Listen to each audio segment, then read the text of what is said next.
Say stuff. It's just what you want, isn't it? For me to say stuff. To use against me. I'm not saying... For content. Without me knowing. I bet anything this is also going to be the intro for this episode. Is me exposing you. This is the Lewis is Over party. Careful. Trended on Twitter. All right, Tory, say something. Remember when we were supposed to have a podcast? Podcast.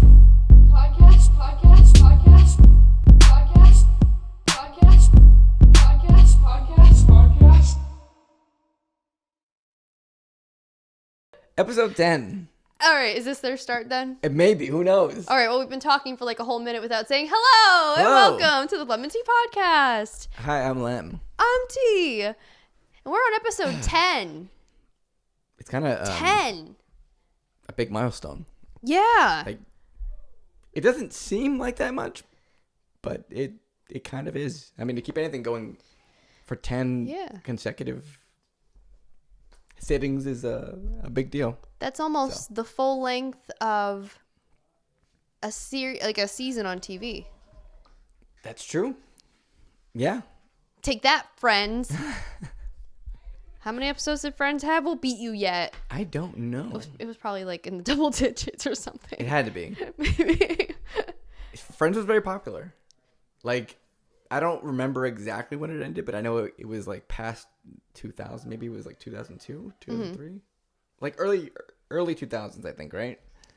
Yes. I didn't watch Friends either, so I'm not sure. But anyway, so we're on our way. Well on our way. We are.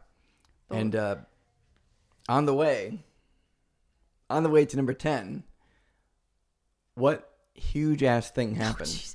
We're just going right into it, no preamble, huh? So, in case you were wondering, since it wasn't supposed to be last week. Oh, God. But it ended up being last week's episode that happened nearly directly after this thing happened. This is the episode we're going to talk about the Oscars, okay? We're just going to put it out there. This is the Oscars episode. Honest.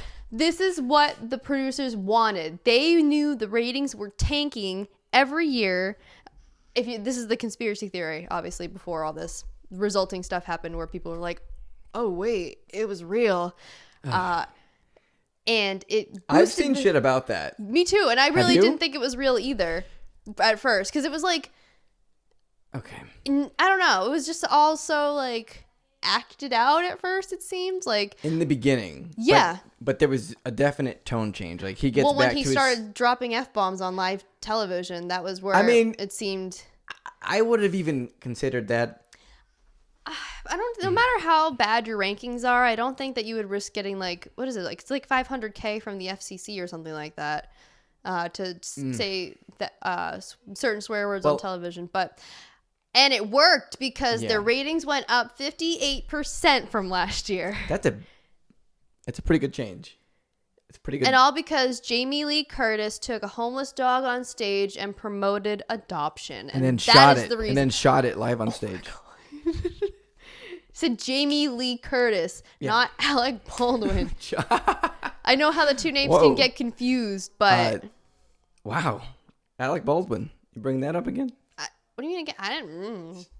You have no proof. I didn't bring it up before. But anyway, this is going to be the Oscar episode in which we do know stuff that happens. Couldn't tell you who won. I know two winners. I think I know one.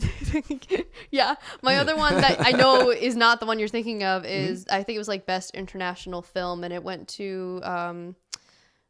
what is it called? It's like a car movie that's called Car Driver or something. No, Drive My Car. Drive My Car. I was like, Car Driver. It's a Japanese film, right? Yeah, and I keep hearing it's really good. Yeah. I want to watch it. And that's it. And then there's this. So this is the episode. So when this episode comes out, if it's something you're already sick of hearing, there's timestamps now. So just skip to a different point in the video, and I hope you enjoy the rest of our content. But until then, we're going to give our, in your sense, a very deep cited analysis of your reaction to the whole slap thing, in which Will Smith slapped Chris Rock, just in case you guys didn't know what we were talking about. Okay. So how do you want to go back? I feel like you should go first because you've really invested a lot of notes and time into this. How about you bring up something and then I'll respond to it, or not respond to it, but I'll. It's like sounds like a debate. No, we don't want to do that. Fuck debating. We'll do this. Okay. We'll first. Okay. Go with you. All right. Jesus. At some point, all right. So I've actually this topic's made me really nervous to record. Why? I don't know, because like as we were messaging about it as it happened that weekend, I knew that there were some points that that we weren't totally in agreement on. Oh yeah. And like I don't know, the idea, just talking about the situation itself. Because I'm underqualified or not qualified to speak on some of the aspects of it. Okay. Anyway, that also has me a little nervous. So okay. So I'm only going to be talking about some aspects as I feel like they pertain to like a bigger picture rather than what has become sort of the I don't know if it's underlying, but the underlying like racial Oscar so white. Kind of and yeah, so that's something I'm not really going to touch, though, because that's not for me. So. That's not for me. Well, no, it's not. That or, like, this whole discussion that, like, we shouldn't be making fun of black women's hair and stuff like that. And that's not a discussion for me either. So, I don't think so, anyway. So, those points I'll be skipping. But if you have something to say about those points, pop off. I hadn't really considered some of those points. I just see different things trending all the time on Twitter, op-eds and stuff. And so some things are like, well, I hadn't thought of that point before, but I guess now I have to think of it. So it's obviously different when you're a person of color and you're seeing it through that lens. You know? Yeah. So, yeah, no, I totally get it. Yeah. But anyways, go off. Wow, we're really just passing the buck back and forth to each other. I thought you wanted to like you were chomping at the bit to say, but no pressure. So listen, I have a lot to read. All right. He literally like has full-fledged like paragraph notes. I didn't read. It's on an interesting subject, so it does. I'm making it sound more boring than it is because it's a very compelling and multi-layered subject. This slap heard around the world. There's a lot to it. But yeah, it's titled too. These notes. What is it titled? Will Smith slap. Straight into the point. The shit out of me. So Will Smith slap. All right. So you were the one who messaged me about it because I did. I saw something. I think I saw Academy Awards trending, and I was like, Sean sent it to me. And I said, holy Sean. shit, I did not know this was happening because I just don't watch the Oscars. No, I don't either, but I saw it trending, but I was also like, well, that makes sense because the Oscars are on tonight. So even if nobody watches it, quote unquote, right? You know, people are still watching it. Of course. So, yeah, I had no idea. And when I first watched it, what was sent, I thought he punched him. Because, like... It was very loud. Well, it was loud and it seemed really forceful and like, oh yeah, this sounds a little sexist, but like my first assumption when a man goes up to another man and like makes contact with their face is that it's a fist rather than a open-handed slap. So there is a certain power in slapping. Yeah. Like full of passion. According to him. There are boxing matches, obviously. There are also slapping matches. There's competitive slapping. I see that every time on Moist Critical's YouTube channel. That dude loves his... I just hate it. It's like, why? I don't know. It just is like... that shit is hardcore. It makes my hands hurt just like looking at a title of a Moist face Critical. Hurt. Well, that too, but it's also like... Bam. Like the sting of the hand comes as well, so it's like... Yep. But yeah, so I thought he punched him, and then people were hunting around because I guess for only the American version of the Academy Awards broadcast, did they like cut off all the audio that is near? Oh, did they cut it off for Chris Rock too? I didn't see it. Oh, okay. I think it went kind of like completely silent for a bit, and people were complaining. They're like, "Oh shit, what happened with the audio?" Yeah. That. Well, it's because Chris Rock had. I mean, it's more acceptable now to say the word shit on television, but his response was Will Smith just slapped the shit out of me. And that's how you know it's real, though. Like, I didn't think it was real even at that point. Before jumping too far into it, Chris Rock played the whole thing off so well. Like, he did. The best you could ever take, like, whatever their friendship status or whatever was at that point, a person you've known for decades, Yes, slapping you on stage in front of your peers on live television and just continue. He did phenomenal. So, like, kudos to you, Chris Rock. Seriously. So, but anyway, yeah. So he played it off so well that's why I thought it was not real. At the end of that clip, like 40 seconds, 41 seconds. Or You whatever, got this like memorized at the 40-second mark. He is starting to announce like another category or like another award or something, and he slurs his words a little. Like he like jumbles his words. Okay. So that's how that like sold it. I'm like, okay, that dude just got fucked. Like, yeah, it was the F-bomb from Will for me twice. Yeah. Because like I said before, I don't care how bad your ratings are doing. If none of the major 4 like channels are going to use like dropping an F-bomb and getting fined a ton of money as a means to boost ratings for all of like 5 minutes, you know. Right. So that was my moment of clarity for me. So, and Will Smith is a true actor because that keep my fucking no. My wife's name. Keep my wife's name out your mouth. Like he had some projection on that shit. Like, oh, I thought you were gonna say he's an actor because like he walked away from that like straightening his jacket and like just sauntering back down to his seat. Yeah, like it was very that. Like, come on, man. Yeah. So okay, I think we should say this before we get any further. Like, I know you said you have like contentions with me. Just a little bit. And that's fine. Yeah. Like, I have no problem with that. We should go into it saying that Will Smith was like completely out of line for doing that. Like, just that I'm in agreement on. It's a dumb fucking thing that he did. Like, just really fucking stupid. Mm-hmm. And you should not have done it. No. To anyone. No. Yes. To anyone. Definitely. So there's our blanket statement on the whole thing. Yeah. Bad look, and yeah. Oh my god, yeah. Obviously, he's facing repercussions, but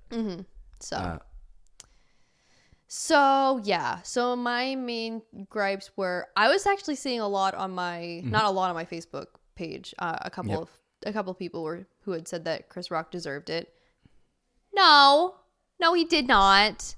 No, like I think it would have been better as far as like if Will really had to get the point across and whatever just for him to yell the stuff at Chris Rock rather than going up and slapping him. Like it and this the crummy thing is like it really, I mean, it was a joke at a woman's appearance, her expense, but like it would have been a joke that nobody remembered. Like it was such a nothing joke until until it definitely wasn't like as bad as people are trying to say. Like, oh, like he wasn't directly making fun of. He wasn't like, haha, you have alopecia or whatever. It was an allusion to it.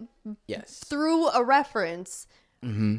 So of like a fictional thing. Like, so that's where the whole, I don't know. So no, I am of the mind that he definitely didn't deserve it. If Will really wanted to defend his, I'll call her Jada. I won't keep calling her his wife because she has a name. If Will really wanted to defend Jada, first of all, I think it should have just been done privately.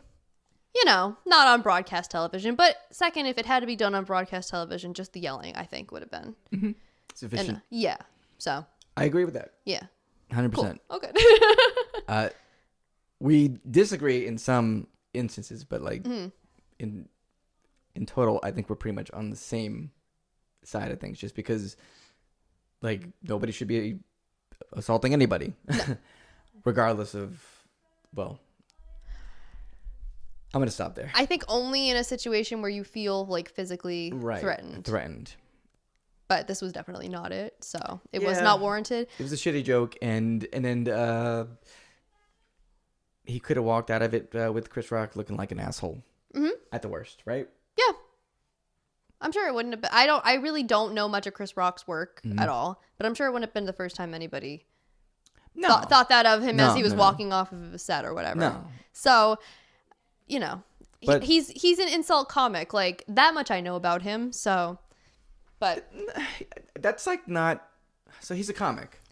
he's not particularly an insult comic. He just is very witty. Like, he's very funny. He's quick.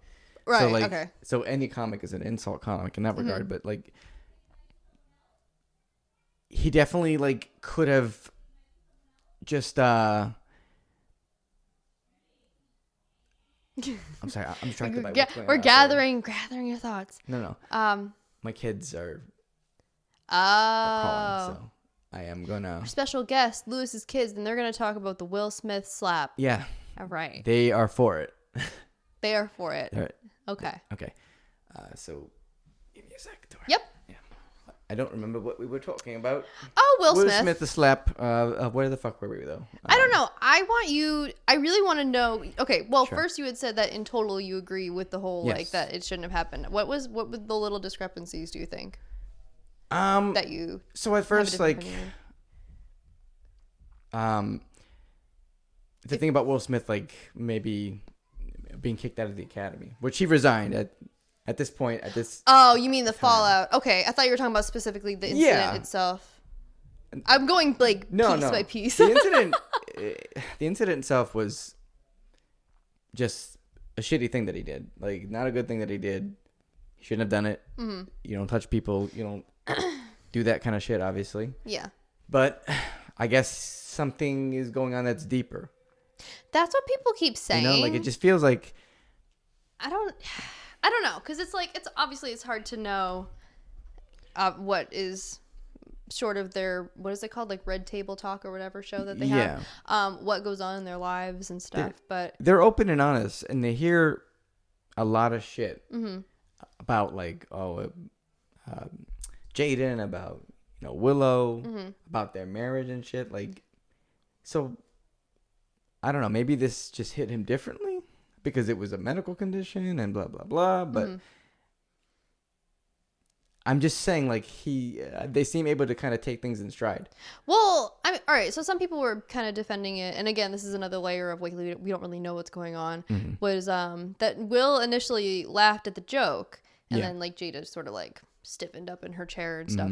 Mm-hmm. And then in some like 30-second less than that, like suddenly his mood changed and he went up and slapped Chris Rock. And some people, I don't know, because I was on Twitter, and Twitter always is full of doctors and scientists and all these accredited people for realsies, saying that like it could have just been that he was reacting to a joke without processing it. Sure. But that, to me, that sounds like a stretch. But again, it is something that I know I do, and it could have happened, but we'll never know unless somebody directly asks Will why he initially laughed at the joke. And honestly, like, that's the least of my problem with any of this anyway, so I don't really care. But Okay. so yeah, I was going at it chunk by chunk, because I don't know, some people were saying that like the fact that Chris didn't end up pressing charges or against Will, like, and some people were very high and mighty saying that he should have, and then other people were saying like, I don't know. This is kind of where maybe a little bit of the racial aspect comes in too. Yes. So that's why I want to steer away from that. But the only thing I'll say about it is that it's Chris Rock's business if he wants to sue or press charges or not. I'm gonna talk about that a little bit. Okay. But like, I don't think like. Cool, you would have done it. That's fantastic. Mm-hmm. And you know what? Maybe I would do the same. But like, they have history. Right. There's something more between them contextually that we don't know and we'll probably never know. So if he didn't want to press charges, then like, it is what it is. So. Plus, he's fine. Like, yeah, he's and he fine. probably just Literally wants to fine. move on from it. He just wants to move on. Like, he did his comedy set in Boston, and people were starting to chant like, F Will Smith and stuff, and not F these, whatever. Anyway, but Fuck. Yeah, that one. I try not to swear too much here. I don't know why, but I don't know why either. I don't know. Whatever. Anyway, so they were chanting that, and he was like, no, don't do that. Like, he really is trying to, rightfully so, like, make his like the aftermath and his like career, and I'm assuming this is part of like a tour, just about himself. And not about like any sort of inside scoop with him and Will. Yeah. So he probably just wants to move on, is my opinion. So, at least legally, because the repercussions otherwise are still ongoing. But he could sue anyone he wanted. He knows that. Like, Will knows that. But hey, guess what? They're mega rich, and even if That you did too. sue him, probably would be fine anyways. They're both fine. They're very rich. They have a lot of money. And it was a good ass slap. Okay, bringing it back to that. Yes, that is why I initially thought it was a punch, because that was like one of the best slaps Oof. I've ever seen or heard. Like, Oof, it was. I don't watch Moist Critical's like slap contest videos. It's a contender. But I was gonna say, I'm wondering if he said the same thing. I haven't watched his recent content, but I would be shocked if he has not produced a video on that yet. He has produced a video about the slap, but I didn't watch it. Oh, okay. I didn't watch it either. But only about the incident. I'm not sure. He didn't allude to like this crossover of worlds of Always this, critical. so. If you're watching this, Hey Charlie, and you are, please watch us. go ahead and make a video about the new slapping opponent, Yeah, baby. Will Smith. Yeah, baby. Yeah. Has less impact from me. But anyway, so yeah. I don't know how you want to proceed, if you want to keep going with like the fallout from all of this, or if you want to refer to your notes. I did write some notes here. All okay. right, let's go. I had a couple things that I wanted to bring up. Okay. All right. Stage is yours. And I won't slap you. And this is mostly due to like any sort of people who are like, yeah, Will Smith should have been dragged out of there. Like Judd Apatow, for whatever reason, went insane apparently and wrote on Twitter. Oh yeah, because he has to be insane to say something like this. He was like basically said that he could have killed Chris Rock. He could have killed him. Like, no, I don't think so. I mean, there is a bit of a height difference. He could have injured him further. Yes, he could not have killed him. Not with a slap.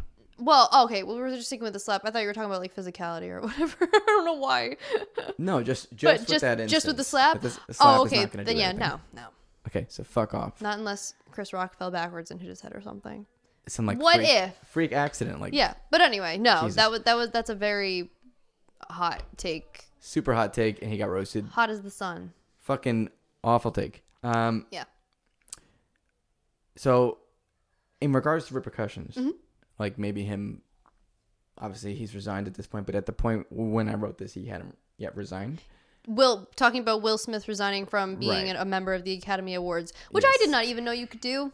And apparently he was in there since 2001, which would have been what, Independence Day, around the time of No, the release of Independence Day Day? was like 97. Oh, okay. Never mind. 2001 was probably like Men in Black 2. Okay. But anyway. Anyways. And okay, apparently the only repercussion, because I was trying to read up on it, because people are like, now he can't be nominated for anything, which is not true.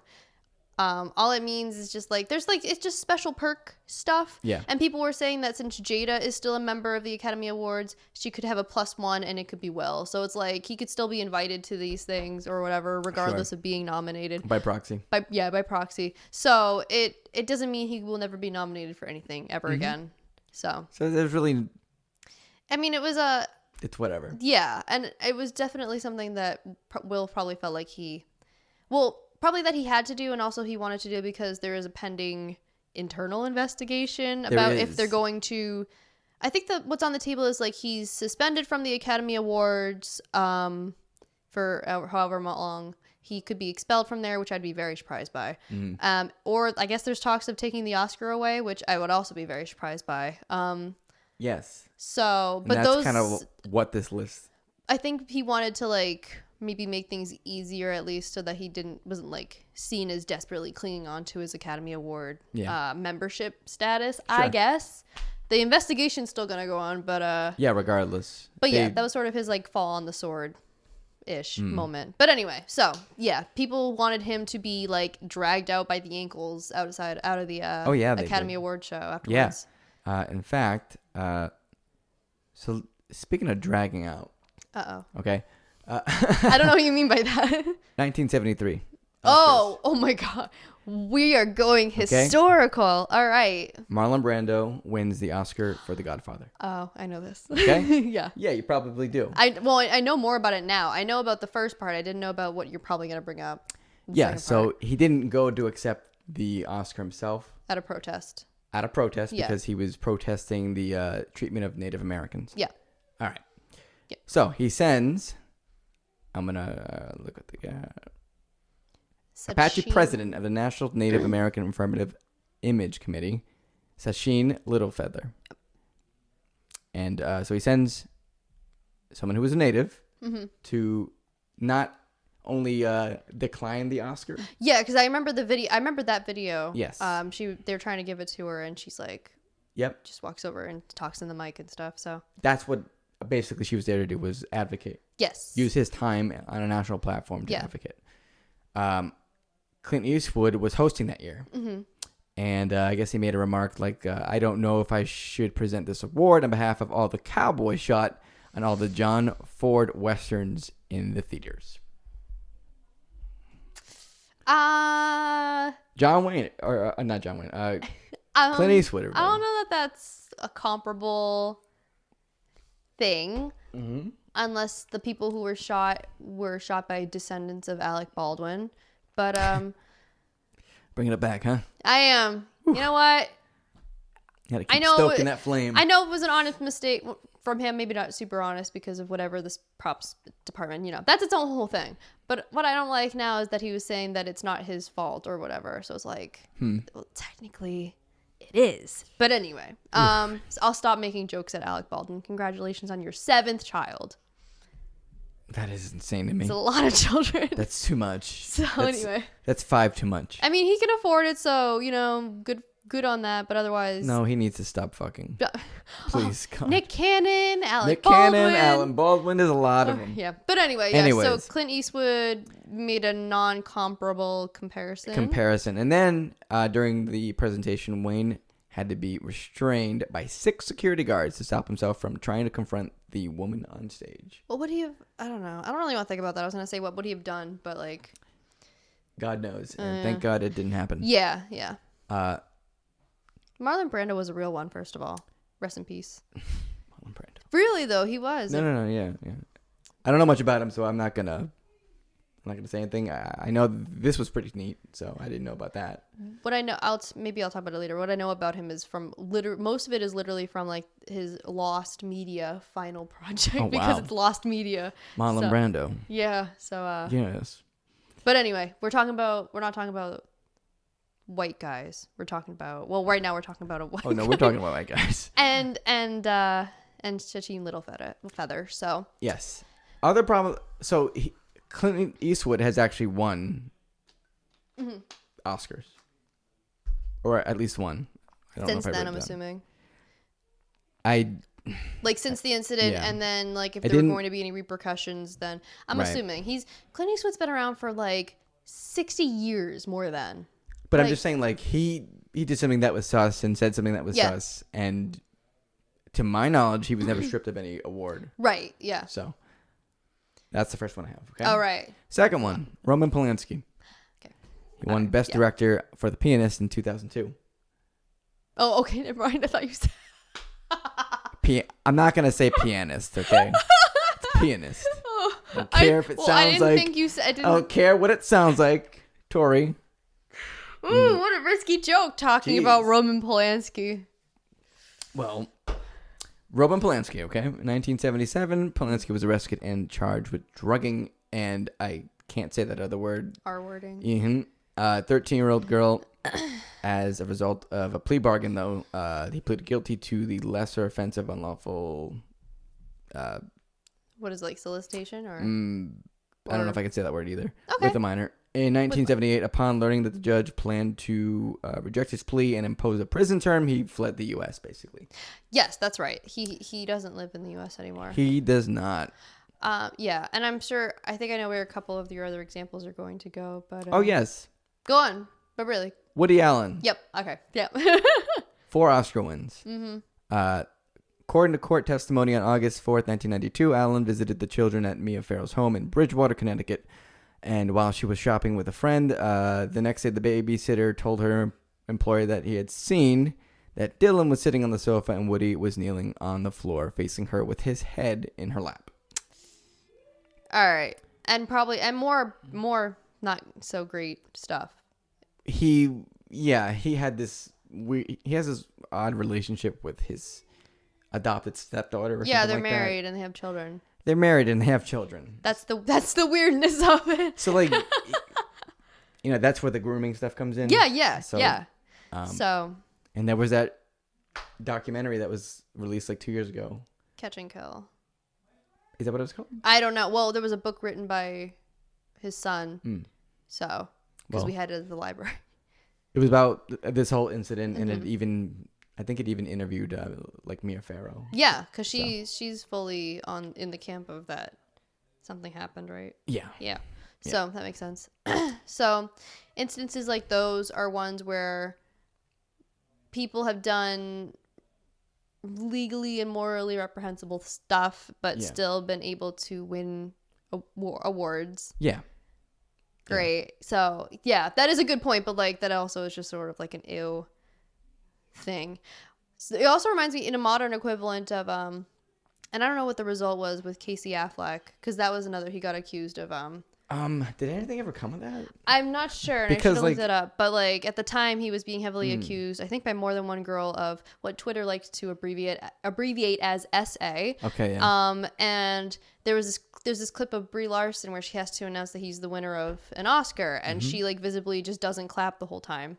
Oh wow.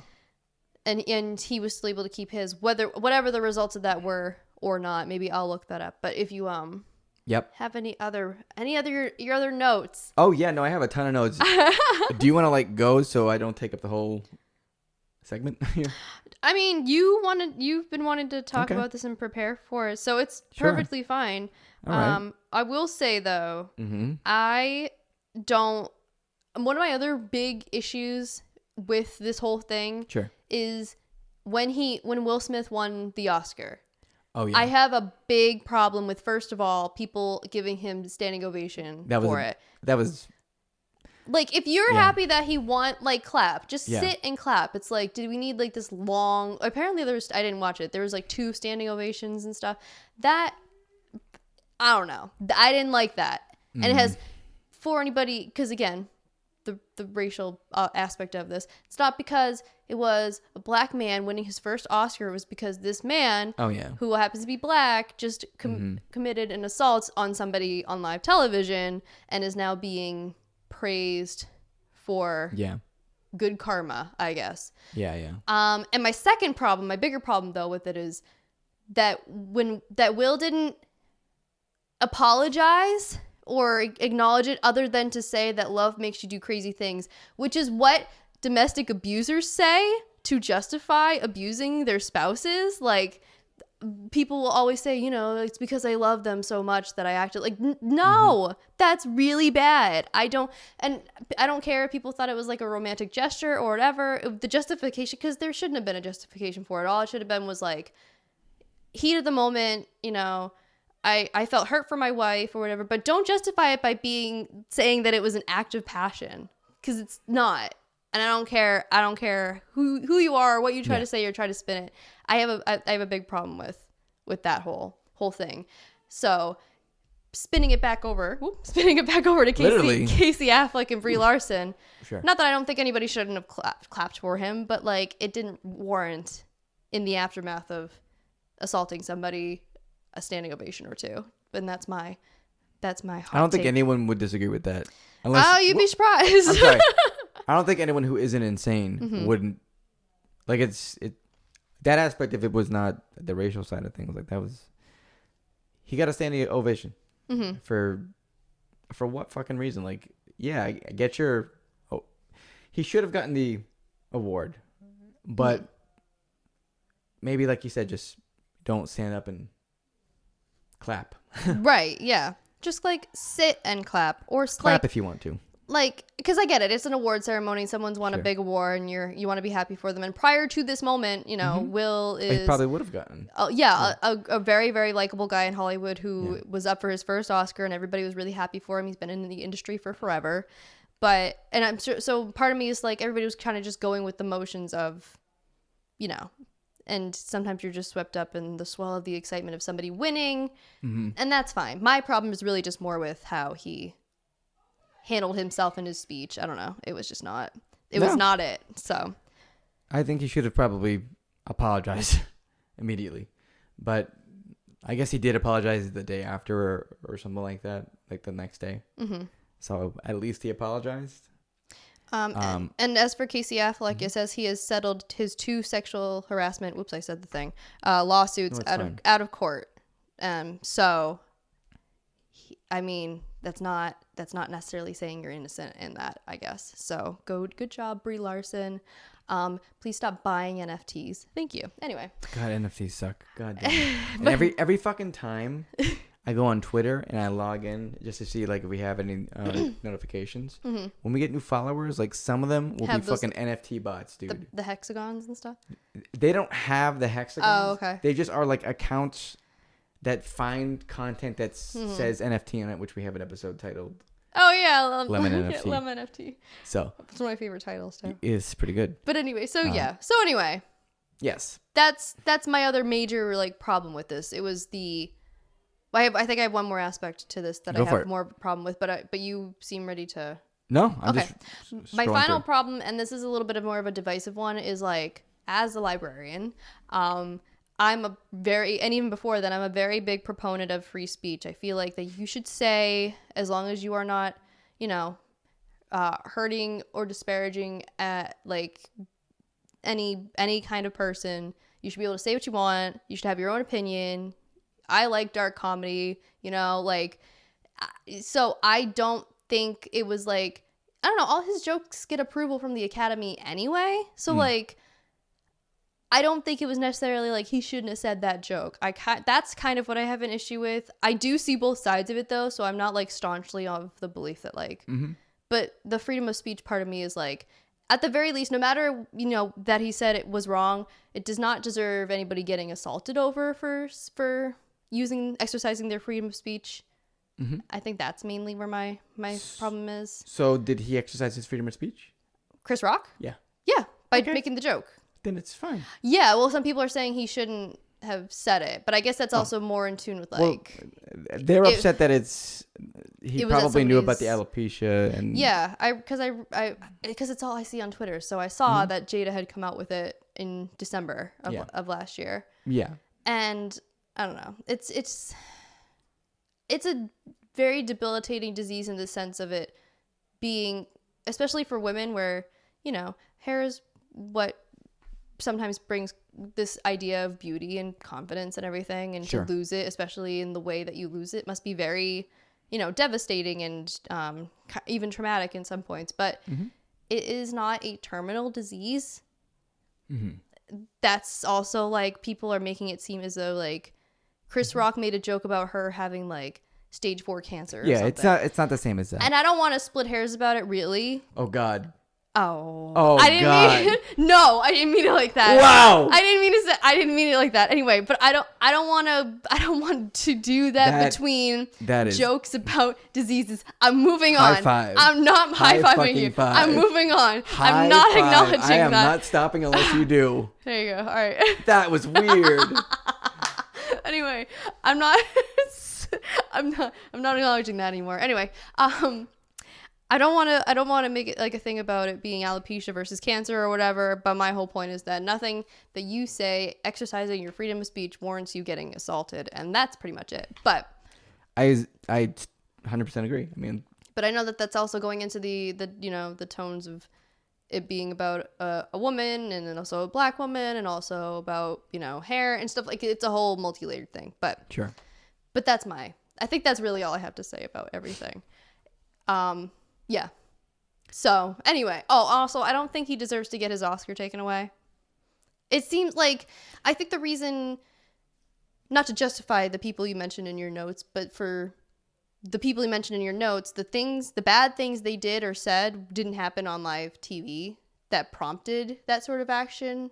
Like, it's sort of like how could you let this happen on television? And then the Academy, I think, being like, oh, we have to, do something to illustrate a point. And I get it. But I'm just saying comparable much worse things have happened. Yeah. Arguably. I think the fact that it happened on live television is a big chunk it's because it's the fallout. It's because it's the most recent one in like recent history. Like that too. We are like the wokest we have ever been, and and the most in tune with like goings on like television or internet or whatever ever. So I'm in agreement with your point. Mm-hmm. But I am going to advocate this just because I think it's fair. Okay. Freedom of speech does not mean freedom from consequences. Okay. I agree. Now, whether that consequence is legal or should be done that's for... Okay. Yeah. It doesn't matter. Mm-hmm. The consequence of him saying that joke was that Will Smith went fucking crazy and slapped the shit out of him. In the same vein, the consequence for Will Smith doing that, maybe losing his Oscar, is ongoing. So it's both sides. I forgot to look this up before. I tried to see if anybody ever had their Oscar taken away. But I did not look that up. But I can't. Maybe I'll look that up once at some other point. But yeah. I still don't think this warrants him getting the Oscar taken away. No. Honestly, I don't. I don't either. I also, by the way, don't believe the Academy who put out some statement saying, well, we asked him to leave and he said no. And it's like, oh, okay, I guess he'll just stay. That like, yeah. If someone asked me to leave it, I could say no. If anybody could do that, then we'd have like a bunch of jerks on airplanes. You know what I mean? He refused to leave. Yeah, like, oh, I didn't know that no, meant I think so that much. they knew that he was going to have an Oscar. Yes, exactly. Yep. And then they're like, you know what? This is going to be great. We'll give him the fucking Oscar. Yeah, God. and someone was saying a good point about like all the people who came up to Will afterwards, like Denzel and like his own publicist, and nobody mentions any account of an Academy Award person going up to him and saying this. So I think in that sense they are lying through their teeth and they're trying to save face because people are saying, Chris Rock, his camp has denied that too. Yeah. So I don't know. I think I would believe them as well. It's the most well documented like yeah award show fight since I guess Taylor Swift and Kanye West, Right. Like there were cameras literally pointed down in a bird's eye view at Will and Jada. Like no Academy person. That the other day. No Academy person went up and asked him to leave. Like it didn't happen. Nope. They don't want to catch them hands. Oh my god. Wow, Wild West. Wow, West. But yeah, so that part of the statement I don't believe. Also the whole we don't condone violence, which is a bunch of like just not like it's not true. That is not true. And Lewis named great examples of not condoning violence being a crock from past people. Yeah. So you do condone violence. You literally give out awards for movies that sometimes contain a lot of violence. Yeah. So you do condone it. Weird. Yeah. We're weird. Like so much violence happens on television, but God forbid you say the F word. Right. Oh no, it's so fucking stupid. God forbid there's a boobie out. Oh no. Quick aside, yeah, go on. So when I saw this too, 1 sec. Sorry. Yeah. Jeez. I also saw another version. The first version was the Australian version, which censored nothing. Second version was the Japanese version, which didn't censor it, but there was somebody live translating, and she was so stunned when she was reciting what was going on. I've seen that one. So fucking funny. Yeah. And that's actually all I got for the aside. I'm sorry. That's okay. The rest of the stuff will get kind of heavy. Well, heavier probably. Let's go. This is literally the episode. This is the Will Smith, Chris Rock Academy Award recap video episode. So let's go. All right. So I've titled this Problematic Oscar Winners. Oh, wait. We already did that. Yes. So 3 he mentioned and also Casey Affleck. So anyway. 3. Stupid celebrities voicing their opinion. Ah, cool. All right. Here we go. Yeah. First one is Jim Carrey. Oh, okay. Was that about I think I only heard the part where he was talking about people clapping, which I actually agreed with. So, but I don't know if he said more than that. He did say that. Okay. That's probably true. I was sickened by the standing ovation. I felt like Hollywood is spineless en masse. This is really clear indication that this is really a clear indication that we're not the cool kids anymore, meaning comedians. He, Rock, doesn't want the hassle of suing, Carrey said. I would have announced this morning that I was suing for $200 million. Oh, then it's a good thing Will didn't slap Jim Carrey, I guess. I guess so, but I just think that's a really fucking dumb thing to say. Like, see, the standing ovation part still I agree with a little bit. Although, like I said, I don't think it's a spineless thing. I just think that en masse at an award show, it's the customary thing to do. To say that he was sickened, though, like, come on. It's not fucking sickening. Whoever... Okay, well, yeah. You're not a fucking comedian if you're sickened by someone getting fucking slapped on stage. Because that shit was funny. Well, it's not the slap that he was referring to. It was the standing ovation, wasn't it? He was sickened by the spinelessness, quote unquote, of the people in the audience. I think that was what that was referring to, but just the order of when he says things. But well, he also says that he would sue. That part, that's the part I disagree with. But I agree with not the wording, but the sentiments of the standing ovation thing, because that's how I feel. But yeah, I did hear about standing ovation. I don't agree with. I don't agree that it's. He's not the only one who said this. No, yeah. I don't think the slap was anything that was like, oh my god, I was so terrified. Like. It's no, but it is assault. So like it could have been valid and legal for him to press charges if he wanted to. The idea was just like there's so much other stuff going on in their worlds, and like I said, maybe there was other reasons they just didn't want to go through it, or he didn't want to go through it. So, but it is a comedian. If he doesn't see the humor in this, I can't help him. I'm sorry. The humor comes from the fact that people are losing their fucking minds. Over something that's not that big. Right. It's only big because it happened on TV, national TV. Like, yeah, absolutely. Millions and millions of people. But shit like this happens every fucking day. Like, I don't think it's that big a deal and that we should be moving on by now, but like, I guess it's... Well, apparently the Academy is going to make their decision about Will Smith in a couple weeks. So this will still be news for a little bit. But anyway, so I guess it's going to be around for a bit. All right, so let's hear some other unsolicited celebrity opinions. Okay. Well, hang on. Oh. Real quick. Yeah. Jim Carrey famously dated Jenny McCarthy. All right. Yeah, I know. Yes. I know. I know where you're going with this. The sickening thing is anyone who, in my opinion, is anti-vax.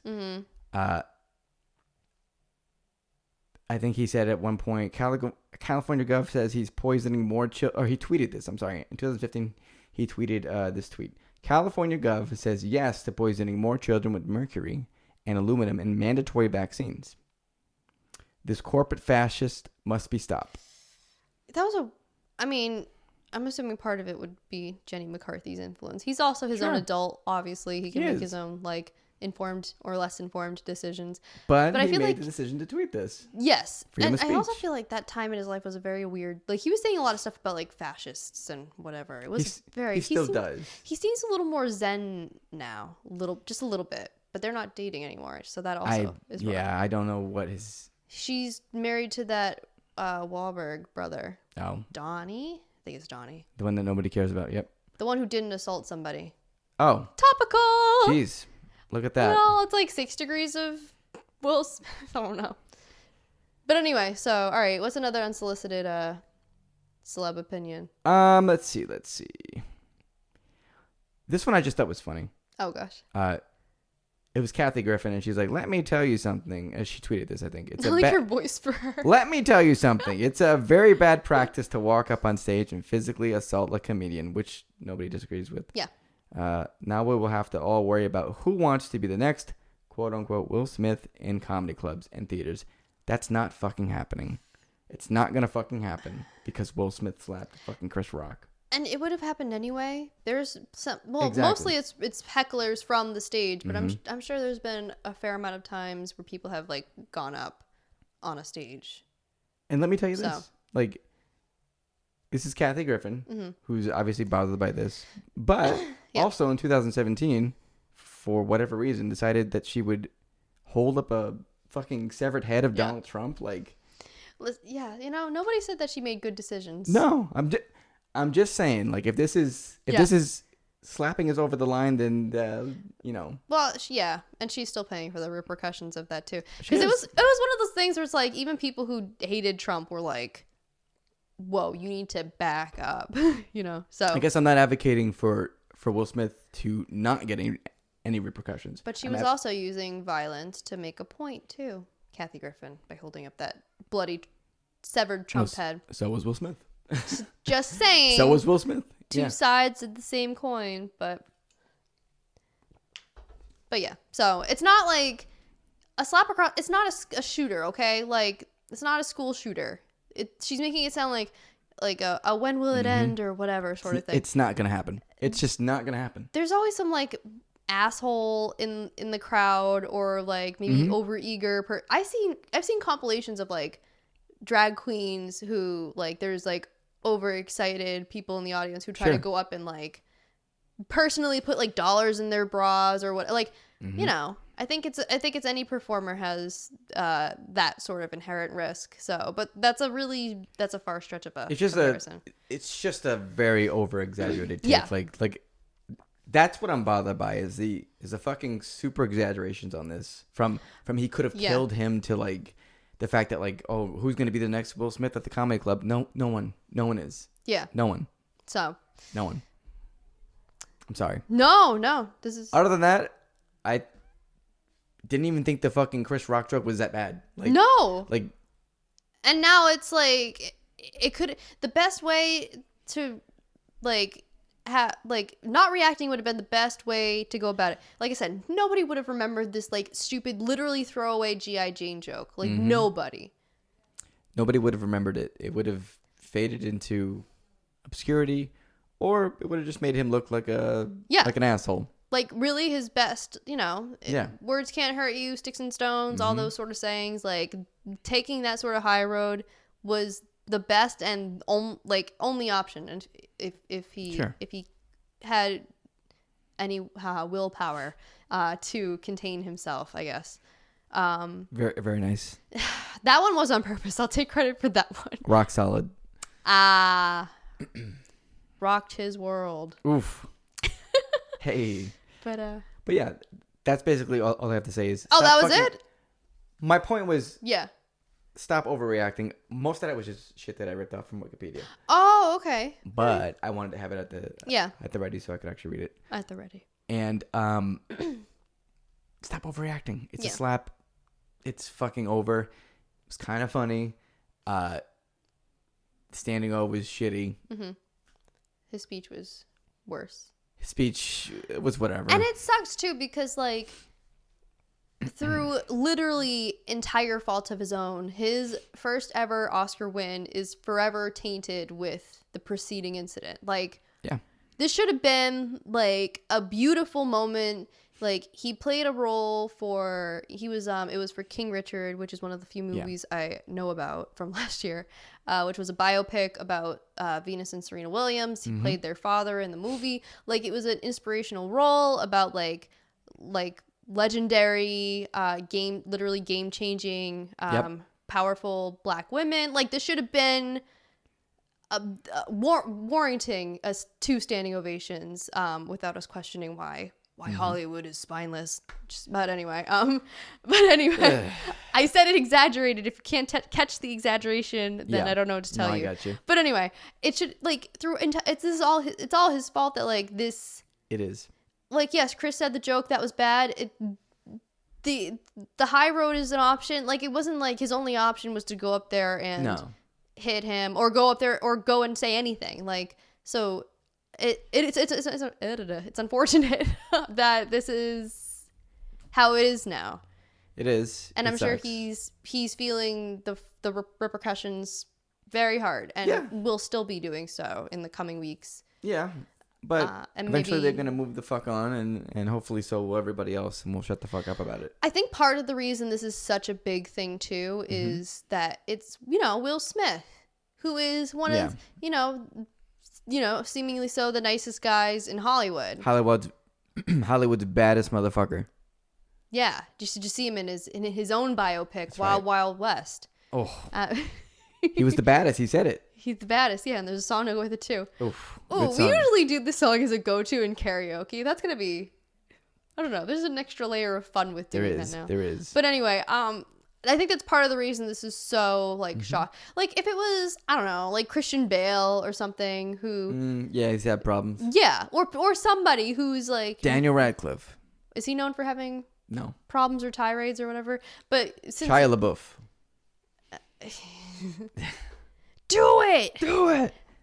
I made my dreams come true.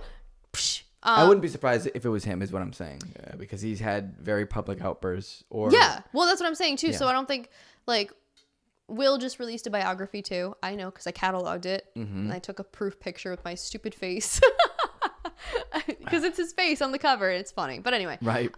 He talks about like he didn't grow up the best and he grew up with like trauma and abuse and stuff like that and like. But and yet despite all that, he worked his way up and he's become one of the nicest guys in Hollywood.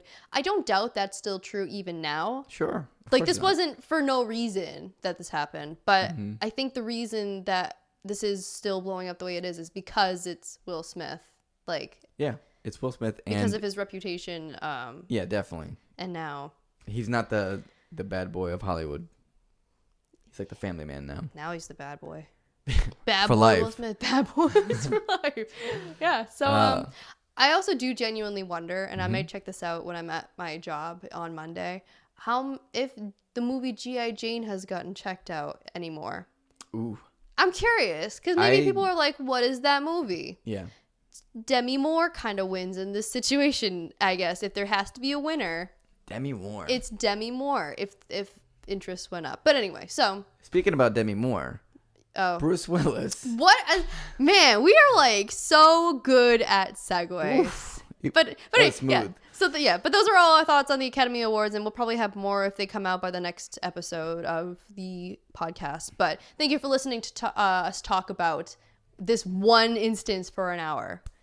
It was big. Like it was big, and we had a lot to say. Clearly, people wanted to do research and take notes, and I did bring take notes. receipts and call out dates. Call out the double-sidedness of Hollywood and the Academy Awards anyway, but that's all crap. Yeah. They're all fucking millionaires who are just there to win awards and stroke their egos, which is fine because that's what Hollywood's about. Like, there's nothing wrong with that. I'm just saying, calm the fuck down. At least don't do it on live television. Calm the fuck down. Yeah, it was just all a bad situation that could have been avoided, and violence is never the answer. So. Right. Unless you are physically threatened. I believe in defending yourself. We're off this topic now. But we are off this topic. We're going on to the ex-husband of G.I. Jane, the original. That was a bad one. Anyway, Bruce Willis. Bruce Willis. Yeah. Bruce Willis. Famous for The Sixth Sense and Die Hard. And what else was he? Wasn't he in Pulp Fiction? He was. Yeah, he blows the head off of Tom. No, not Tom. Fuck his name. John Travolta's character. Yeah. Oh, I never seen the movie, him. so spoilers. I mean it's also been out since like in you've the had mid like 90s something years to do it. 30 years. But yeah, Bruce Willis. He's I guess he said retiring, but I think it's more sort of like a stepping back from acting for a very long time because he had a recent debilitating diagnosis come in. Aphasia. All right. What is aphasia? I will look it up. Okay. Actually, I had it pulled up here. Yay! Okay, what is aphasia? Okay, which is impacting his let me see. It has to do with like cognitive speech and perception. Yep. Aphasia is defined as a condition that affects the ability to speak, write, and understand language. But there was some article that I didn't read that said here are other celebrities with this disease.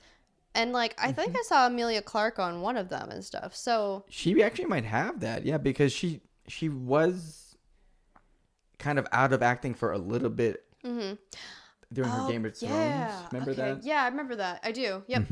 I feel for her, man. If she does have that, because she had to be on point with her English, and then her what is that language? Dothraki? Dothraki, right? Dothraki, yeah. Yeah. But anyway, so for an actor, that's a pretty debilitating, I mean, career-harming thing. That's your entire career.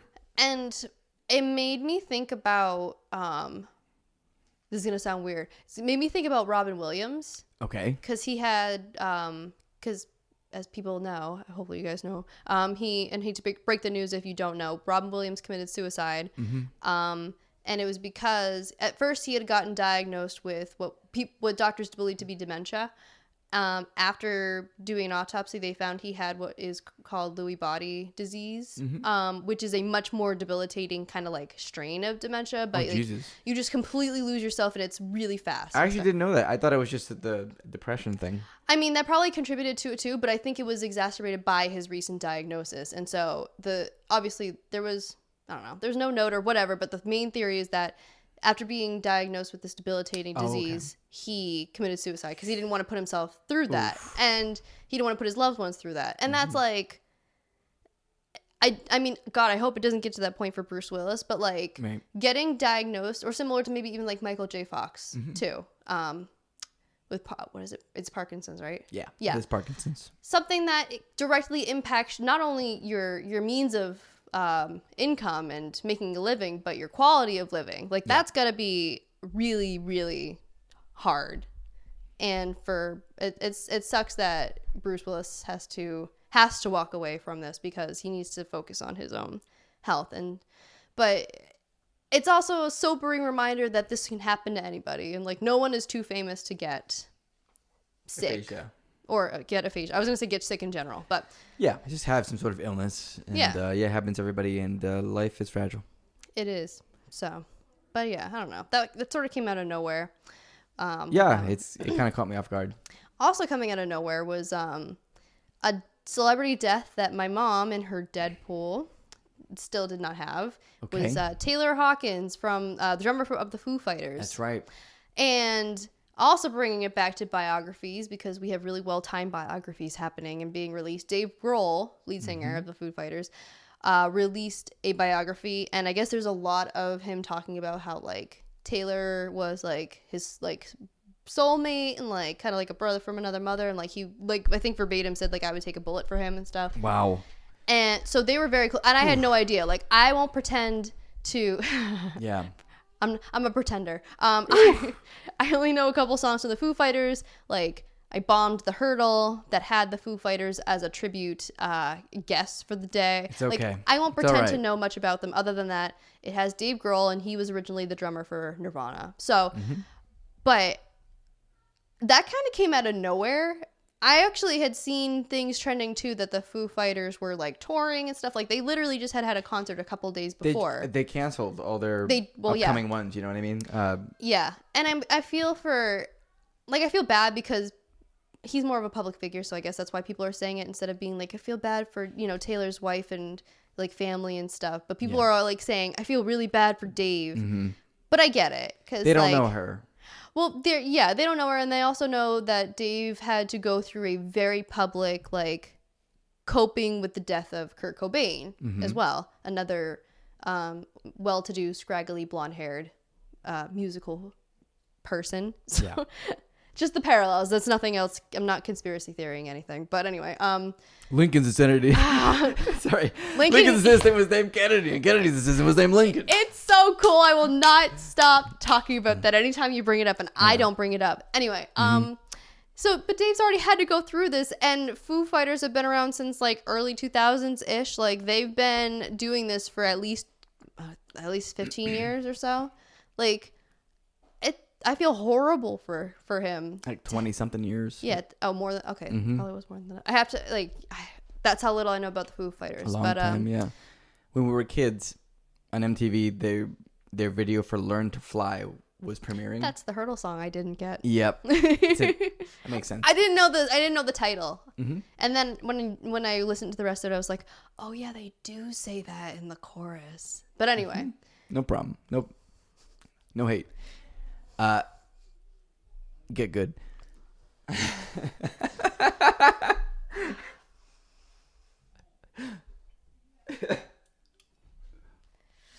All right. Anyway, so you saw Foo Fighters on MTV. I did when I was a kid. So did you know a whole super lot about them too, or? No, I'm not as into Foo Fighters as I am into other bands around that era, but I do like their music. I remember seeing this interview with Dave Grohl.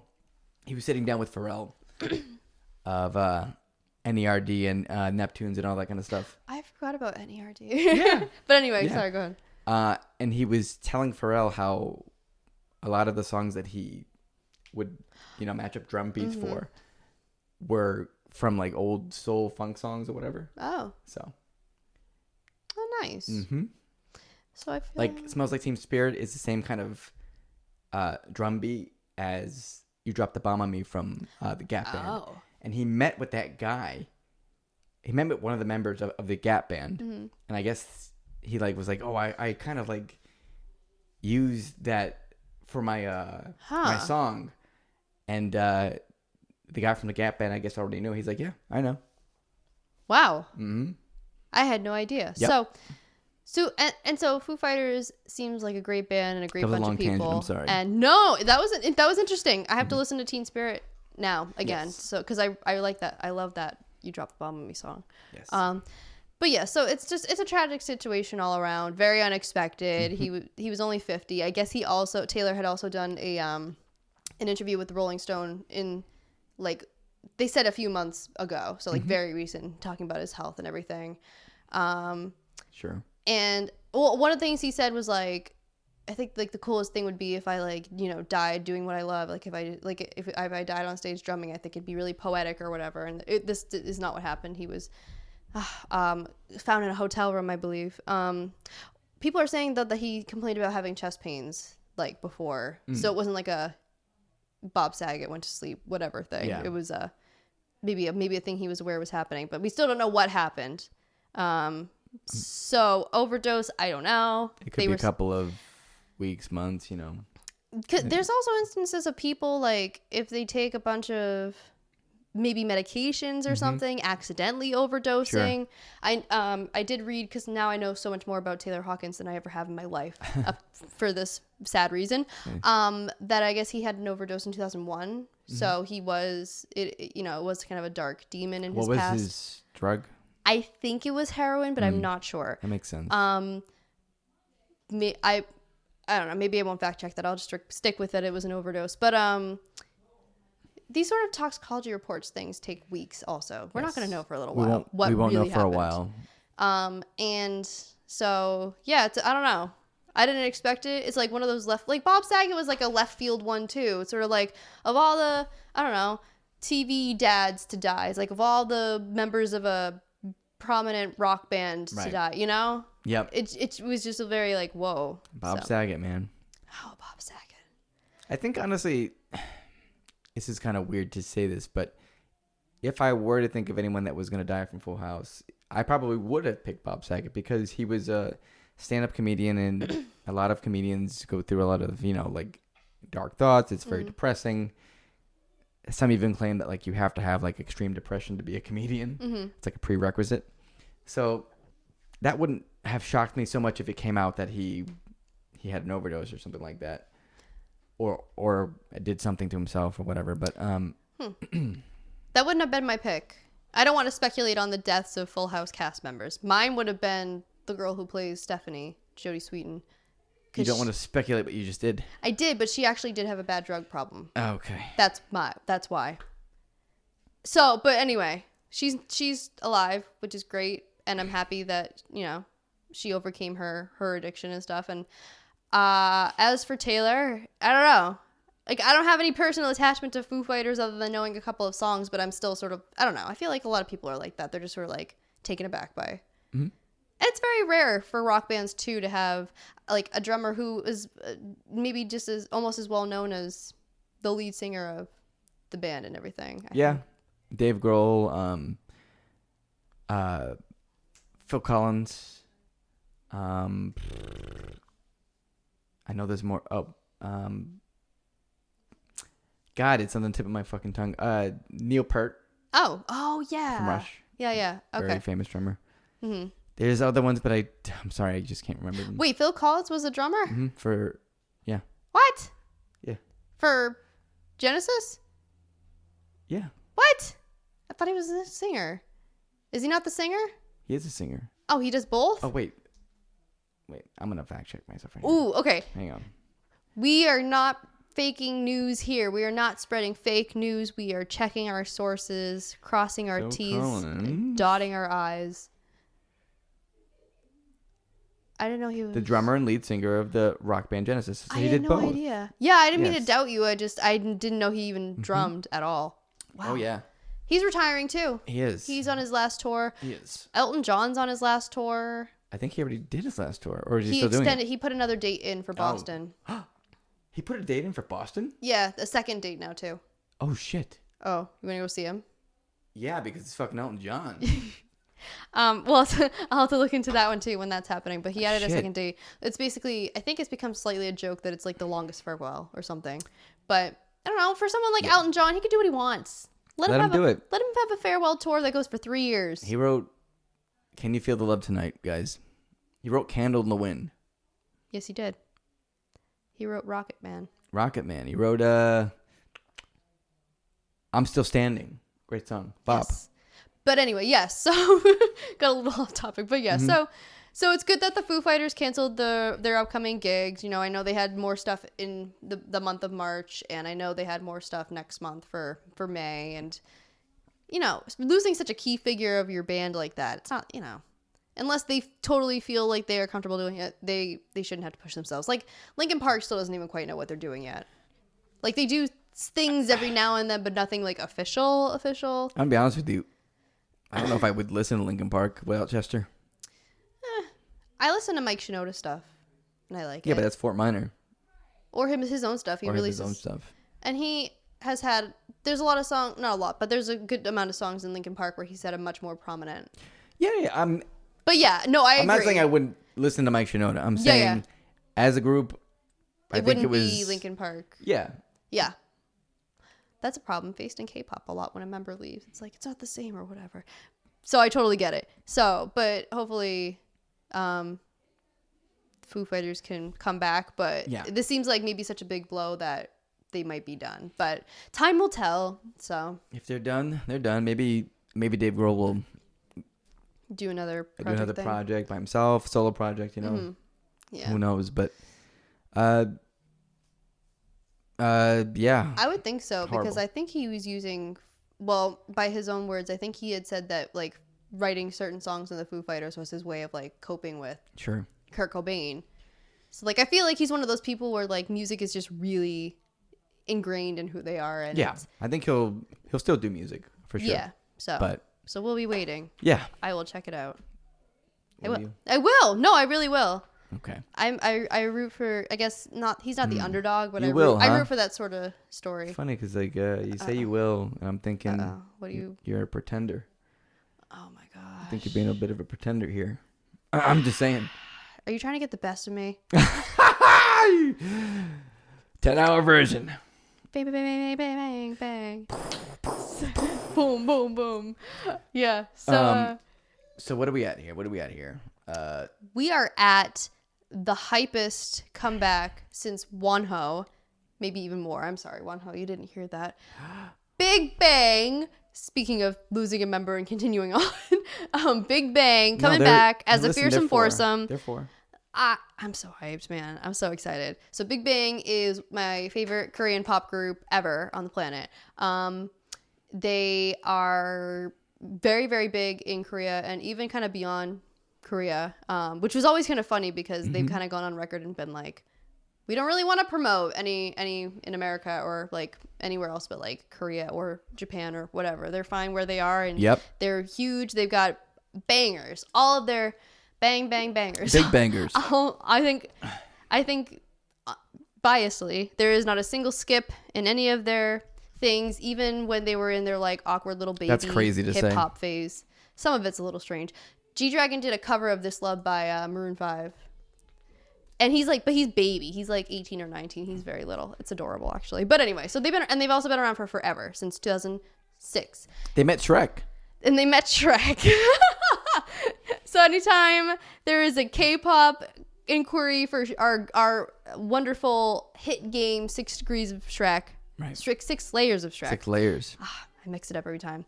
I always relate it back to an infamous picture Big Bang took at, I think, a DreamWorks park or opening of a Shrek movie with the mascot Shrek himself, and that is the connector. But anyway, they are K-pop royalty, been around forever. They take hiatuses like no other. Long, years-long hiatuses. We were approaching year 5 for this between their last release and right now. Yeah. So, like, we're hyped. Like, the fandom, the collective. I'm hyped Big for Bang you guys. fandom. And they make such good music. Like, one of the great things about them is that D-Drag is a really great lyricist and composer. And he also has a really great ability to make catchy songs about really depressing subjects. Cool. So you feel sort of bad that it's like upbeat and everything when the lyrics are like depressing. But that's like, I think that's kind of cool. I like that duality. It's a good feature. But this one looks like it might be a sad song, and so there's a theory it might be their last, and if it is, that's fine. As long as you get a comeback. Yes, I just want one. Just one. But more than one would be better, but I want one. So plus those guys are, even if it's their last thing as a group, they're gonna continue to do things solo. Oh yeah, like, that's not stopping either. Yes, so some members have said they're working on solo stuff and everything. So you're gonna be okay. Yeah, one of them in the time that they have been on hiatus became a husband and a father. That's how long it's been. And he also enlisted in the military for 2 years. That's how long this has been. Got married, military, had a baby. Like, this is how long it's been since music's come out. And that's why I'm so confident on this new iteration of Hurdle, which is a Big Bang. A lot of K-pop versions have been coming up for special groups, and Big Bang is one. And like, I've been doing nothing but listening to they got a tiny discography too for like their body of work should be much bigger for how long they've been around, but it's tiny. I think it's at 100 or maybe even a little less than 100 songs. It's not a lot. Hey, listen. I know everything. Quality over quantity. Test me, Hurdle. I will pass, except for the one time I probably won't. I'm so proud of you. But yeah, so I just wanted to hype up Big Bang, and you should really check out their stuff. I always, if anybody ever asks me about, I don't like to push K-pop on anybody, but if anybody ever asks like what set artists or songs they should check out, I always do Big Bang because I feel like their songs take risks and do different things different from what other groups do, and they do so many different genres and styles and everything. I think there's something for everybody. So that is a great way to describe them. I would agree. Yeah, I think they're very, very talented. All of them, all 4 of them, and I have no stake in whether they continue or not. Yeah. But if they're continuing and here to stay, then I'm for it. Yeah. Oh yeah. No, I would definitely not complain. But like, yeah. Plus, on the down low, or maybe not down low, they're all rich enough they don't have to do anything ever again. They're pretty much good. But G-Dragon is a ambassador for Chanel. Like, just that alone, he's fine. He makes Nike shoes all the time. He's affiliated with Nike. Like, dude's that's so cool, man. Yeah. Like making it takes and his shoes sell out wicked fast. All my like people I follow on Twitter always lament when they can't get a pair of God damn it, Quando ones. So nice. But yeah, so anyway, so excellent. They're K-pop royalty, and I'm happy to be a fan of them. But yeah, I wanted to hype that up. So thank you for coming once again to Tory's K-pop Corner, where I hype up a group that hasn't released a song in 5 years. Yay!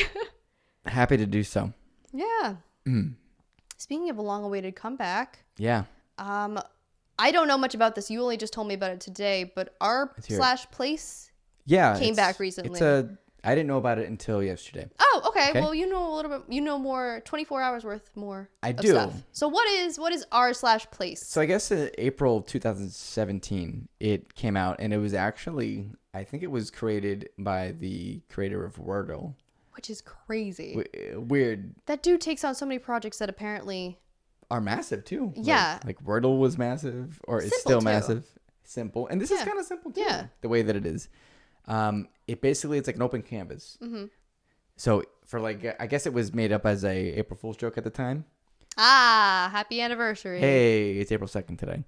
And it will be April not 2nd when this is posted. Correct. So 100 by 100 pixel canvas. And then I guess everybody tries to kind of like collaborate together to make something. And then after a time, it's just removed. So you explained that to me, and it reminded me of that one Twitch stream with the Pokemon game where everybody was trying Pokemon. Yeah, where everybody was trying to give directions and fight battles and beat Pokemon, which they did eventually, much to my utter shock. They beat the game. Yeah. Crazy. But it reminds me of that. Like, it's a neat simple collaborative effort sort of thing. Yeah. And all the art looks like art from like Minecraft, which is not a dig. It's just No, it's pixel art. It's pixel art. But some of it looks really elaborate too. Like some people really know how to make pixel art. I don't know how it blows me away the way that it has to be done. But like a lot of the Twitch community is in it now. So like if you're a fan of a certain streamer, you get on our place right now, and they're all kind of battling for superiority of the canvas. So why did it get taken down before? Was that ever?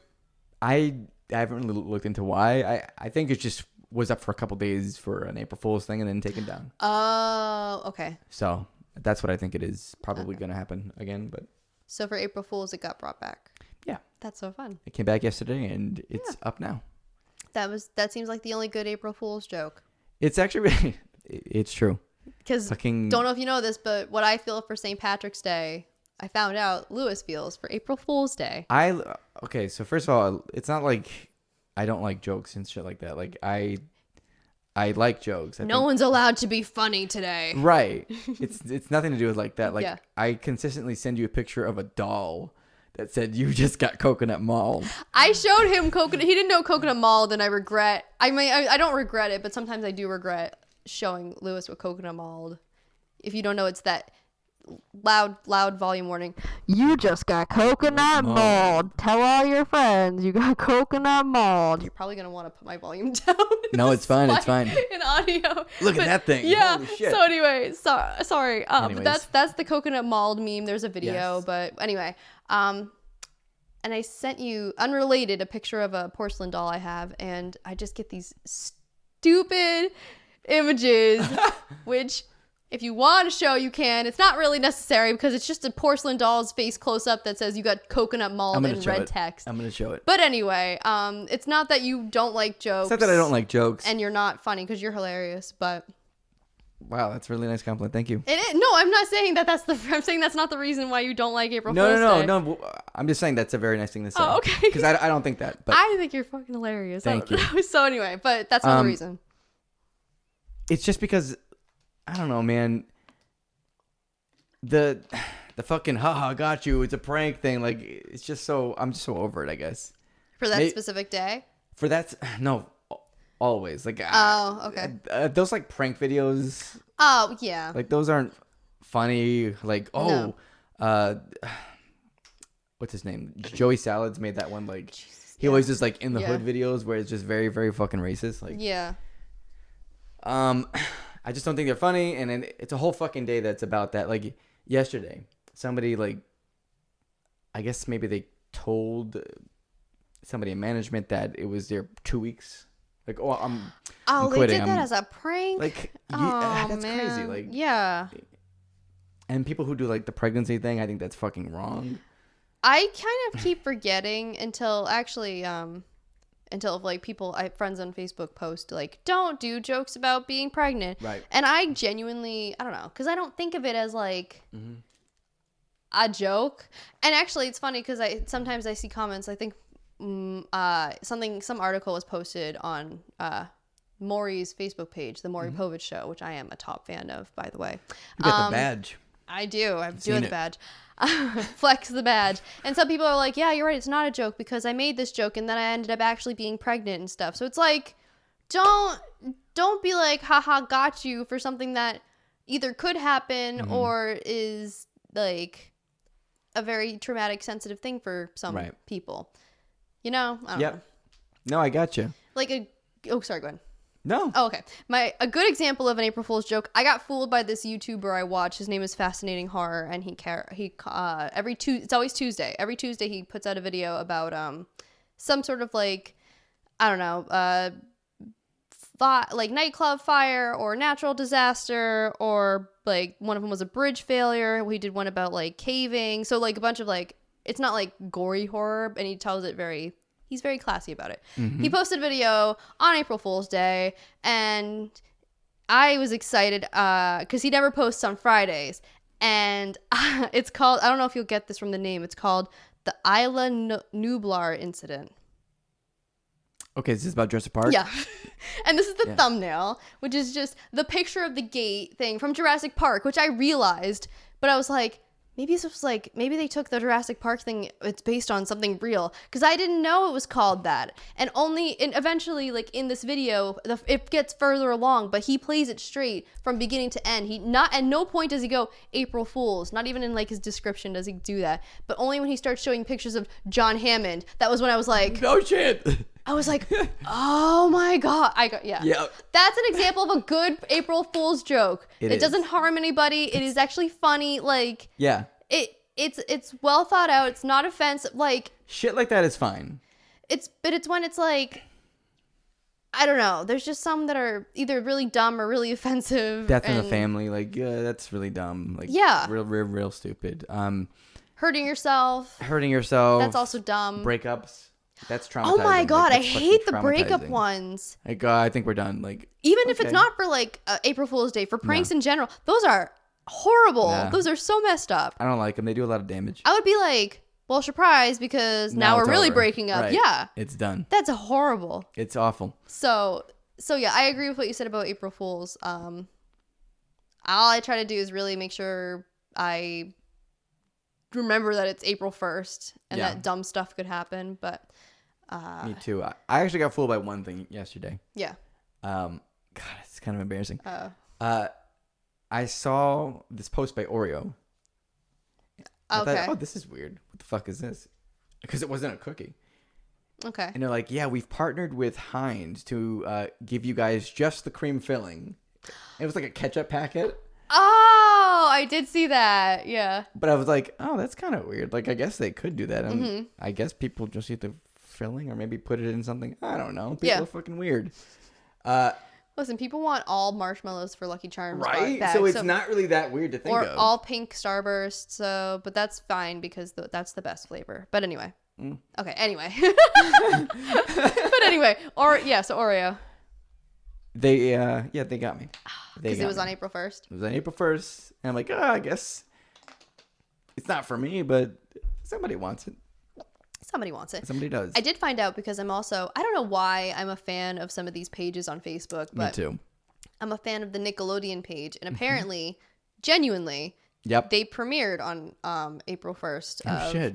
I think it was 1990. I don't remember. No, it's 1990. But it was official. It was on April 1st. And because in the parentheses, they were like, no fooling. And then they had a video and it was like legitimately like the programming they debuted with and stuff. So I'm like, yep. But it's I don't know. I hate that it's also like April 1st is synonymous with April Fool's Day. Like, I just want to think of it as just another day. Yeah. Because it's also like, it's not culturally or historically significant. Like, no one's gonna get mad at you if you forget it's April Fool's Day or whatever. It's just something that you can participate in or not, like me. So there you go. So that is his St. Patrick's Day is April Fool's Day. When we were kids, all the cartoons had like an episode where it was April Fool's Day and like something crazy was gonna happen. Like the one that I remember most was The Simpsons, like Bart and Homer going back and forth, like pranking each other. SpongeBob. Did they have an April Fool's one? Yeah, that was the one where Squidward like did a horrible prank and like launched him all over. Because I remember him saying, "April Fools, you little sausage."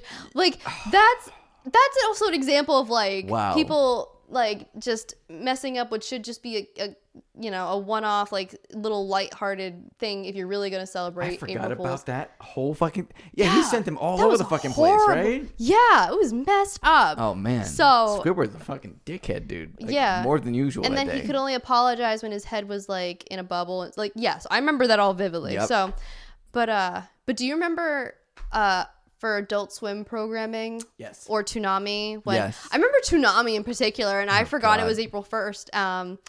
I remember staying up late, as you do when you're a high schooler, trying to sneak episodes of Ghost in the Shell.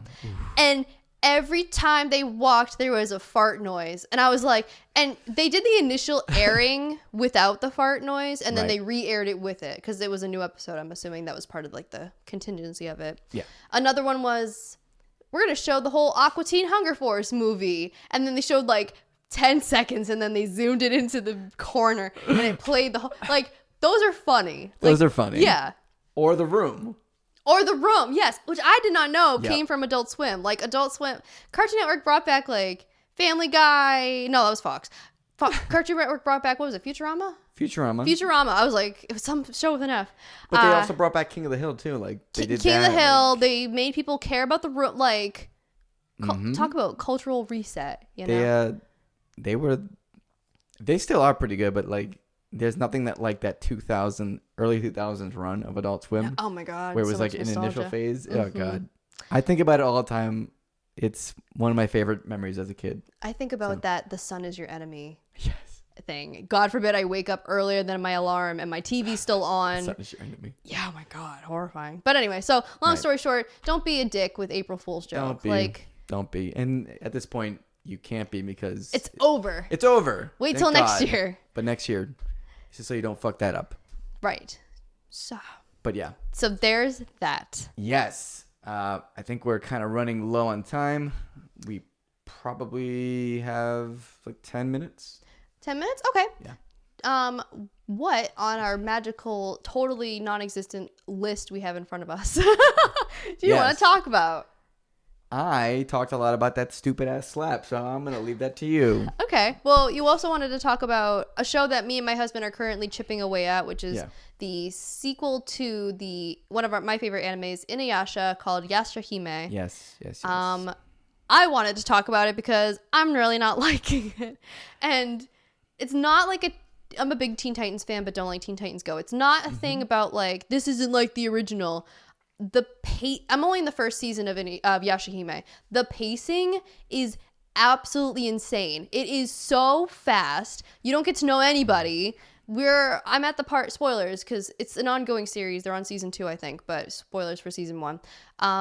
They're at a point that me and my husband are watching where there's the 4 perils. And back in Inuyasha's day, they had like the band of 7 or something like that. You spent so many episodes getting to know who they are and like how they interact with each other.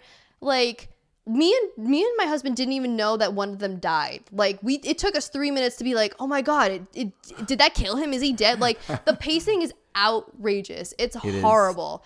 And there was a flashback thing with Inuyasha and Kagome and company, and it could have been 3 episodes because it literally opens with, oh, there's a comet that comes around every 500 years that Inuyasha and Sesshomaru must work to defeat. That could, back in the day, that could have been at like 3 episodes. And then not only was it 5 minutes, but also Kagome has a baby. And then all of a sudden, you know, like it's so fast. Like it makes your head spin. It's so fast. It's something that like exactly what you just said would have been a 2-parter. At the very least. At the very least. More than one. More than the 5 minutes it was on one episode. So you're not alone in anything that you just said. Oh, good. Okay. Josh and I were like, people really like this? Because I want to like it. It's a series. That's the problem I'm having too. But now I'm one of those like annoying people that only gets excited when the older characters are brought up or mentioned because I have such a hard time identifying with the new ones because the show won't let me. It won't let me. Yeah. Plus, maybe a lot of it might be nostalgia. I want it to not be. It is partially it, but like mostly me. I went into it really wanting to like it. Mm-hmm. Same. I mean, off the merit of Inuyasha, but also like on its own merit. It is a cool premise. I do dislike one of the main protagonists though. So Which that's one, Toa. Toa, yeah. Oh, everyone does. I am confused by her character.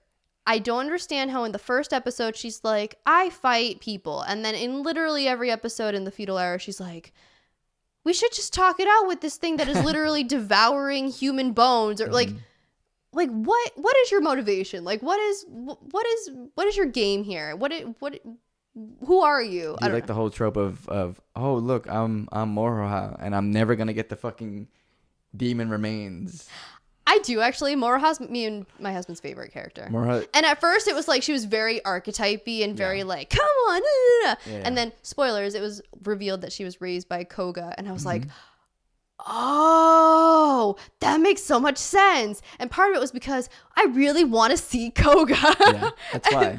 But she's my favorite. I do like her, but I do understand that she's also very she can be a little one-dimensional at times. So, I mean, Inuyasha was one of the best characters, and she's kind of like that in some sense. So, yeah, I'm into that. I guess I'm into that. But none of the characters impressed me super well. Like, I like some of them, obviously. Yeah. But I'm not feeling it like I was back in the day where I was like, that's a great character. Like, that's a really well-written character. But it's funny that it's all because most of it is just because of the writing. I've never really experienced that super hard with an anime, that like the writing and the pacing are so like work so much against it. But I'm sure it has happened in other instances. Probably, but it's like, I don't know. I think it's just because I expected more from the type of show that it is. But I didn't even finish the first season. I have to really? watch like a couple okay. episodes, but I basically made it to the end. I might have even made it to the last episode of this season, and then just not really paid attention. You know what's funny? Because I was talking to our friend Ruby about this too, who watches more anime than like I can even make my brain process. Yes. And she was saying she hasn't gotten around to watching season 2 yet. And that was my indicator of, oh no, me and Josh, my husband, are in for it, you know, so, but we're trying to persevere. But yeah, so I don't know if you wanted to talk anything more about Yashahime. I just wanted to say that. Yeah, the only thing that I wanted to say was that I was spoiled on something, and I won't recite any spoilers, but it made me want to continue watching it. Okay. So there's a little bit of hope. Oh, okay. Well, that's good. I don't know if I'm at that point quite yet. We haven't finished season 1, so. I just want to get into season 2 to see this scene.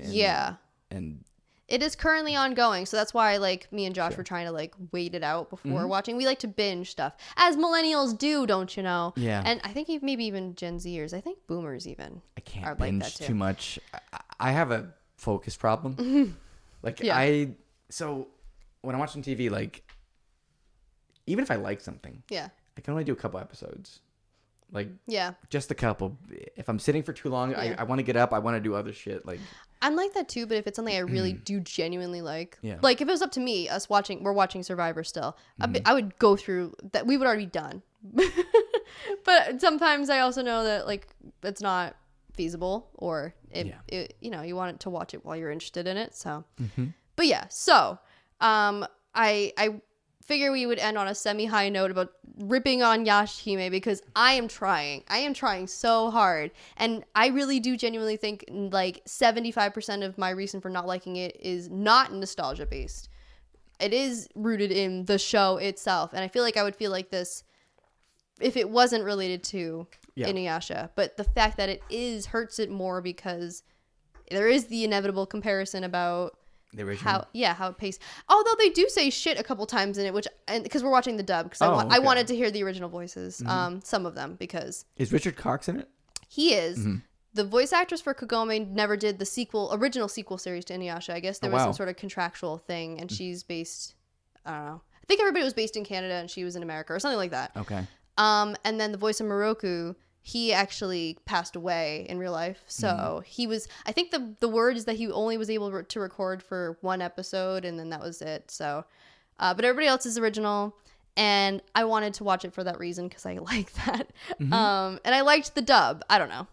No, you're not alone in that. Inuyasha's voice in the dub is pretty iconic, so I wanted to hear more of it. But yeah, the fact that I'm comparing it to Inuyasha works against it, but not in a, but in a sense that this is nothing like Inuyasha, but not in like a, I don't know, not like in a nostalgic sense, in an analytical sense. I'm justifying it as so. We were watching some of the older episodes of Inuyasha when the pandemic first started, and just kind of going down like all the stuff that made it iconic, and like the whole. It really is an anime that I will watch again, and I do love it. It's not perfect. No. The characters are kind of flawed in a lot of ways, and then the writing can be kind of like very contrived in some areas. Yeah. But I love it for its flaws, and I love it for the fact that like it was just something that like me and my wife first talked about. Aw. So that was like something that we first were able to kind of bond over, was that show. So that's my experience with Yashahime. So me and my husband are gonna keep trying to persevere through it, because I want to see what happens anyway, despite my big problems with things like, you know, essential things like pacing or one of the main protagonists. But nevertheless, we will persist. So nevertheless, she persisted. Absolutely. Women's History Month was last month. It's every month for me. Okay. Aw. What an ally. What a real ally. You're a real one. I'm a real one. Anyway, I think we are coming up on that time We are. where we spent an hour talking about Will Smith and 40 minutes about random other things, and that is where we will conclude. And that's fine. Before we conclude, actually, you like this platform more than I do. Do you want to announce something we just got? We have a TikTok for the podcast, and you are running it. Yeah. I was going to say, how did that happen? I know how it happened because you do all the editing and stuff for the YouTube. So I thought I should contribute. So I now have TikTok again after saying I never would, but I technically don't because it's for business only. It's a business podcast. Say it again so you believe it. Business. Believe it. Business. Believe it. But yeah, so it's going to be like little highlight clips and things like that. We already have one that we made today. Yeah. Yes. And we got a couple. It'll be up by the time you're watching this. So it's incredible. I can't wait for you to do your thing with it. Yeah. And I am very excited. I'm excited too. I want to promote this. We're like I said, I don't think we've really talked about this too much but we're episode 10. Like, yeah. Tens across the board. 10 across the board, double digits. We're now in the double digits, and I mean, we're going to stay in the double digits for a while.